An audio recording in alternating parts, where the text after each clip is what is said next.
Zamislite da imate pristup kontrolnoj tabli vašeg raspoloženja. Dugme za sreću koje možete pritisnuti kad god poželite, prekidač za smirenost koji trenutno otklanja anksioznost, regulator za samopouzdanje koje možete pojačati pred važan sastanak. Zvuči kao naučna fantastika? Pa i ne baš.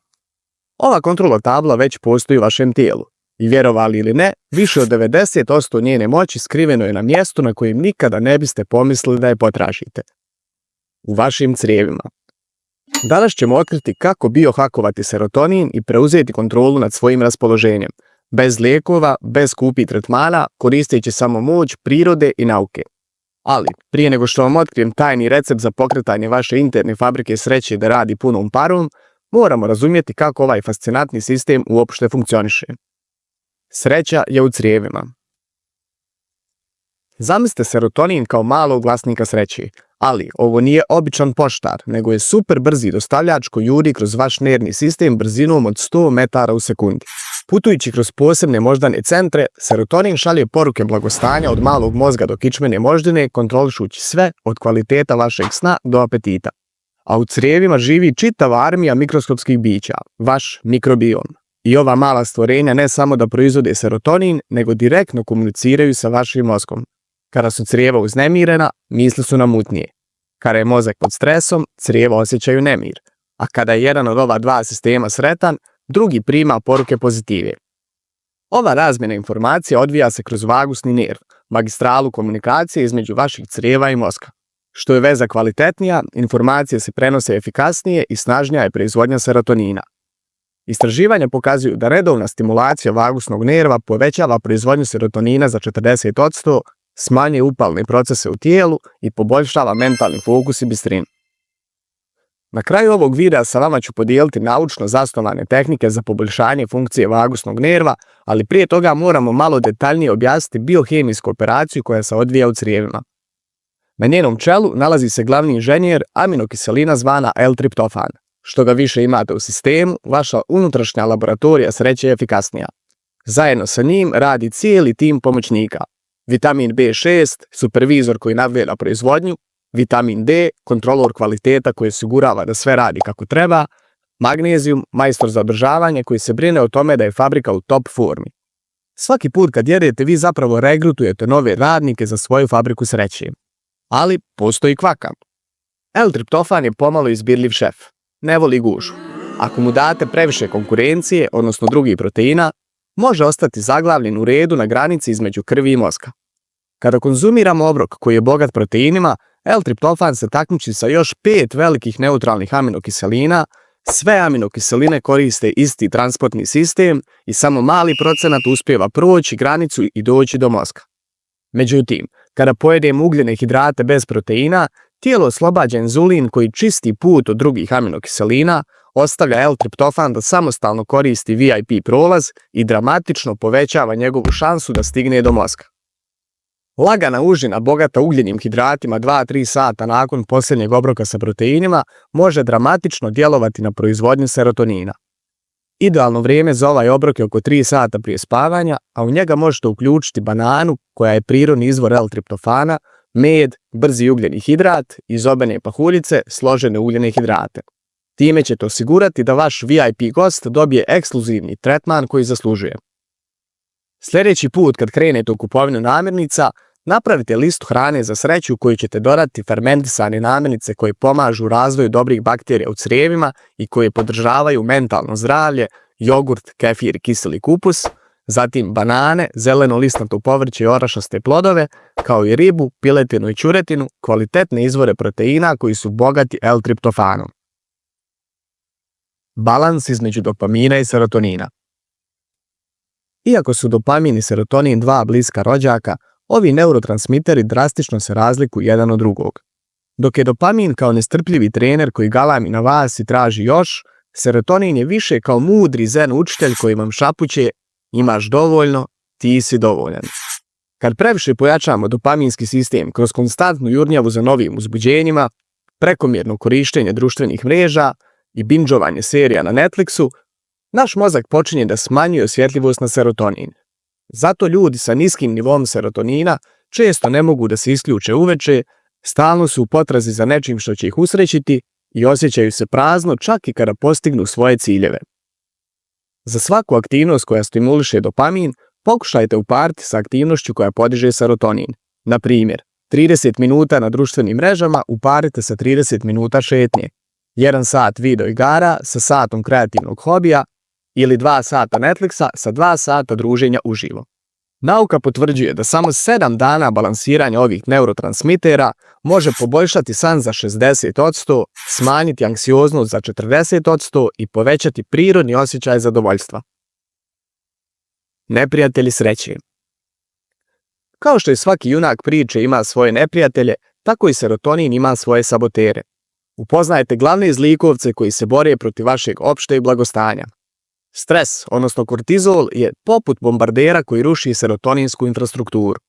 Svaki put kad se pojavi, baca bombe na vaše najbolje radnike, odnosno receptore, i nakon njegove posjete, vaša fabrika sreće radi sa smanjenim kapacitetima. Mračni vitez nesanice šunja se noću i remeti smjenu u fabrici.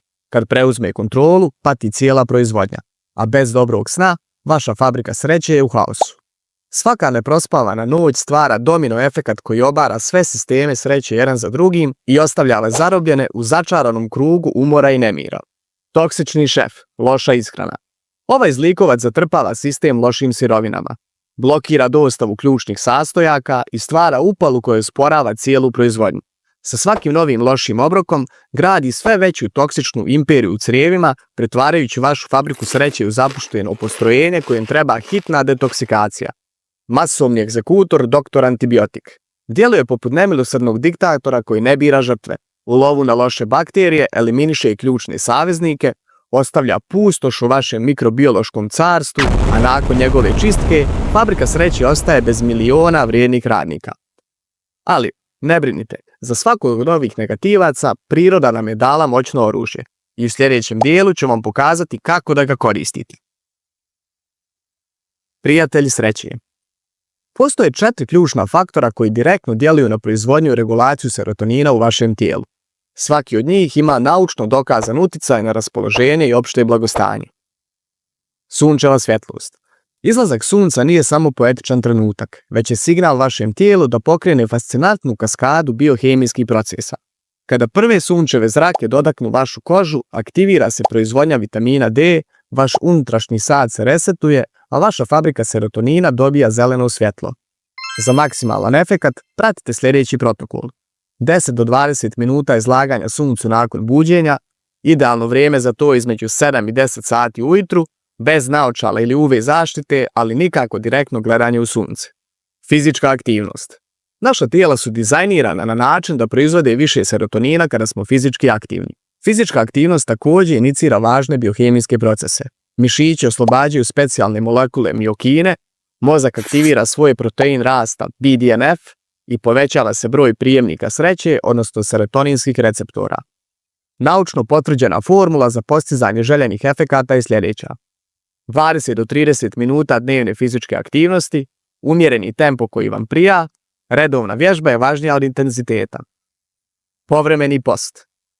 Naša crijeva imaju milione vrijednih radnika zaduženih za različite zadatke. Problem nastaje kada ih konstantno opterećujemo intenzivnim unosom hrane zbog koje nemaju previše vremena da se posvete drugim stvarima. Povremeni post ili intermittent fasting, kako ga popularno zovu, ima značajan utjecaj na metabolizam i mikrobiom jer daje vašim crijevima pauzu od konstantnog bavljenja hranom i optimizuje rad digestivnog sistema, omogućava im da se posvete drugim važnim zadacima i obnavlja vašu mikrobiološku zajednicu i konačno oslobađa vrijeme da posvetite veću pažnju proizvodnji serotonina. Za optimalne rezultate s vremena na vrijeme pokušajte sa sljedećim protokolom. Pauza od hrane 12 do 16 sati, u međuvremenu se fokusirajte na hidrataciju i pratite kako vam reaguje organizam. Večernja rutina. Naša tijela su savršeno dizajnirana da prate dnevno-noćni ritam, a večernje navike mogu dramatično promijeniti hemiju našeg mozga. Kada se približi veče, mozak pokreće kaskadu hemijskih promjena i regenerativnih procesa. Počinje transformacija serotonina u melatonin, aktivira se sistem za čišćenje mozga i pokreće se obnova nervnog sistema. Za najbolje rezultate pokušajte da se pridržavate pravila 10-3-2-1. Bez kofeina 10 sati prije odlaska u krevet, bez unosa hrane 3 sata prije spavanja, bez unosa tečnosti 2 sata prije odlaska u krevet i bez ekrana sat vremena prije spavanja. Ova 4 faktora djeluju sinergijski. Kad ih kombinujete na pravilan način, stvarate optimalne uslove za proizvodnju i regulaciju serotonina. Dodatne tehnike za optimizaciju serotonina. Pored osnovnih faktora, postoji još nekoliko dodatnih tehnika koje nauka prepoznaje kao efikasne modulatore proizvodnje serotonina. Svaka od njih aktivira specifične neurobiološke mehanizme koji doprinose vašem emocionalnom blagostanju. Meditacija i disanje. Meditacija nije samo sjedenje u tišini, već je svakodnevno podešavanje vašeg mozga za sreću. Za vrijeme meditacije mozak bukvalno mijenja svoju strukturu. Nauka je potvrdila da prefrontalni korteks postaje snažniji, amigdala, odnosno centar straha, se smiruje, a vagusni nerv optimizuje svoj rad. Masaža. Vaša koža je sofisticirani organ koji može direktno utjecati na proizvodnju serotonina. Tokom masaže oslobađa se prirodni koktel sreće, oksitocin, kortizol, odnosno hormon stresa, pada, a nervni sistem prelazi u režim opuštanja. Druženje. Prijateljski razgovor je poput prirodnog antidepresiva za mozak. Tokom razgovora sa bliskim osobama aktivira se takozvani socijalni mozak, pokreće se proizvodnja oksitocina i jača se imunni sistem. Boravak u prirodi. Samo 2 sata u prirodnom okruženju sedmično mogu dramatično promijeniti hemiju vašeg mozga. Tokom šetnje pokraj rijeke ili planinarenja, kortizol se topi kao snijeg, BDNF protein cvjeta, a krvni pritisak se optimizuje. Služenje zajednici. Naš mozak ima ugrađen poseban mehanizam koji proizvodi serotonin kada pomažemo drugima. Volontiranjem nas mozak bukvalno nagrađuje bonusom sreće zato što smo dobar čovjek. Kada nesebično služimo zajednici, mozak aktivira sistem za socijalnu nagradu, pojačava se lučenje oksitocina i prirodno se reguliše kortizol. Istraživanja pokazuju da redovna primjena ovih strategija može pojačati proizvodnju serotonina za 30%, prepoloviti nivo stresa i dramatično poboljšati kvalitet sna. Vagusni nerv. Ukoliko ste došli do ovog momenta u videu, želim da vam čestitam. Svaka čast. Vaša sposobnost održavanja pažnje i koncentracije nije narušena konzumacijom TikTok sadržaja. Ostanite takvi. Evo nekoliko naučno dokazanih načina da pojačate signalno-komunikacijsku liniju između crijeva i mozga kroz poboljšanje funkcije vagusnog nerva. Duboko dijafragmatično disanje. Zamislite balon u stomaku koji polako punite i praznite. Već nakon 6 dubokih udaha aktivirat ćete vagusni nerv. Prilikom disanja obratite pažnju da vam je izdah duži od udaha. Pjevanje i mrmljanje. Zvuk bukvalno masira vagusni nerv. Zato nas pjevanje pod ušem čini sretnijim, a tuširanje hladnom vodom je manje stresno ukoliko istovremeno pjevamo. Čak i tiho mrmljanje omiljene melodije ima efekta na poboljšanje funkcije vagusnog nerva. Hladno-topla stimulacija. Jutarnje umivanje hladnom vodom i topao tuš prije spavanja. Kontrast temperature aktivira vagusni nerv, hladna voda pomaže nam da se razbudimo, a topla da utonemo u san. Poboljšana funkcija vagusnog nerva i jača komunikacija na relaciji crijeva-mozak doprinosi boljoj kontroli stresa i anksioznosti, stabilnijem raspoloženju, boljem snu, jačem imunitetu i boljoj probavi. Ukoliko vam se svidio ovaj naučni izlet u svijet serotonina, preporučio bih vam da pogledate sljedeći video posvećen njegovom bratu dopaminu. Naučit ćete kako da hakujete svoj dopaminski sistem za beskrajnu produktivnost i reprogramirate mozak da jedva čeka jutarnje buđenje, sam traži teže zadatke, uživa u procesu učenja i preferira dugoročne nagrade umjesto instant zadovoljstva.